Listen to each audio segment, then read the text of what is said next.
Сәлем қыздар, сіздермен бүгін муравейник жасайтын боламыз. Жасау жолы өте оңай. Үйдегі бар қарапайым заттардан жасауға болады. Ал дастархандарыңызда ерекше әдемі көрініс береді. Міндетті түрде менімен бірге жасап көріңіздер. Видеоны соңына дейін көріп, маңызды жерлерін өткізіп алмас үшін менімен бірге жасап көріңіздер. Достар, менің арнама тіркеліп, лайк басып, комментарий қалдыруды ұмытпаңыздар. Ең алдымен 2 жұмыртқаға қантты қосып, бөлме температурасындағы сары майды салып, вилканың көмегімен жақсылап араластырамыз. Қыздар, толық рецепті видеоның астына описание бөліміне қалдыратын боламын. Бұл жерде қыздар ескеретін жағдай, қантты қосу міндетті емес, ол өздеріңіздің қалауларыңыз бойынша. Біз вареный сгущенка қосатын кезде қатты тәтті болып кетеді десеңіздер, қосудың қажеті жоқ. Енді сүтімізді қосып, жақсылап біркелкі масса болғанша араластырып алып, илектен өткізілген ұнымызды саламыз. 1 қасық пищевой соданы салып, жақсылап араластырып, қолымызбен жұмсақ тесто илейтін боламыз. Оның ешқандай түйіршіктері қалмайтындай, қолымызбен жақсылап тестаны илеп алатын боламыз. Описание бөлімінде көрсетілген мөлшерден артық ұнды жұмыртқаны қосудың қажеті жоқ. Тестамыз өте жұмсақ болады, қыздар. Өзімізге теркадан өткізген кезде ыңғайлы болу үшін оқтаумен осылай жұқартып жайып алып, ұзын-ұзын қып кесіп алып, ыңғайлап қатыратын боламыз. Немесе кішкентай бөліктерге бөліп, морозилке қатырсаңыздар болады. Видеода көрсетілгенде жасасаңыздар, сіздерге теркадан өткізген кезде өте ыңғайлы болады.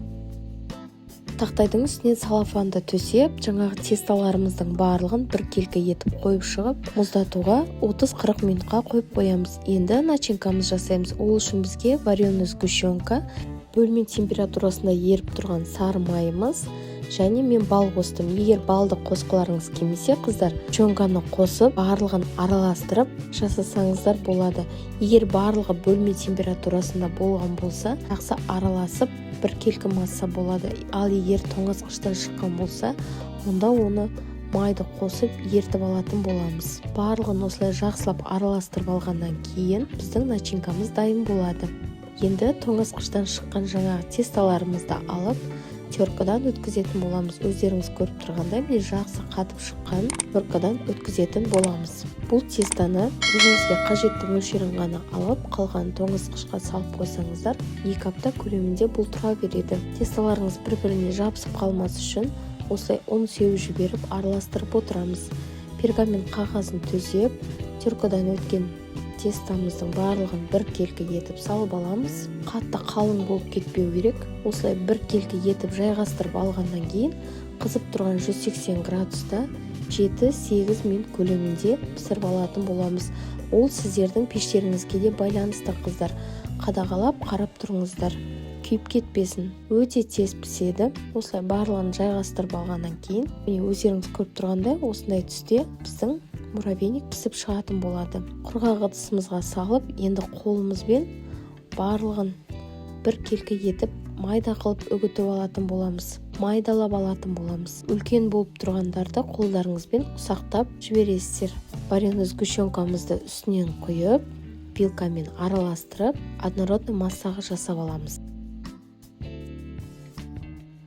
Қыздар, мен сізге бұл жерде 3 түрін көрсеткім келіп тұр. Біріншісі, ол осындай кез келген стаканға немесе осындай балалардың бутылкасының крышкасын алып жасасаңыздар болады. Бізге су қажет болады. Стаканды суға малып алып, нығыздап муравейнигімізді саламыз да ыдысымызға қойып шығамыз. Өздеріңіздің қалауларыңыз бойынша әсемдесеңіздер болады. Мен бұл жерде кокосовый стружкамен мак сеуіп шықтым. Немесе кез келген шоколадты ертіп алып, үстін әсемдеп шықсаңыздар да болады. Осындай қырлы стакандарға істесеңізде, муравейниктеріңіз өте әдемі формада шығады. Бұл жерде мен вафельный крошканы, кондитерский посыпканы, макты пайдаландым. Егер олай жасағыларыңыз келмесе, осылай бір тарелкаға кез келген ыдысты алып жасасаңыздар болады. Видеоны соңына дейін көрген болсаңыздар көп-көп рахмет. Қазақша футблогтың дамуына өздеріңіздің үлестеріңізді қосып, лайк, комментарий қалдыруды ұмытпаңыздар. Назарларыңызға көп-көп рахмет. Сіздермен болған мөлдір.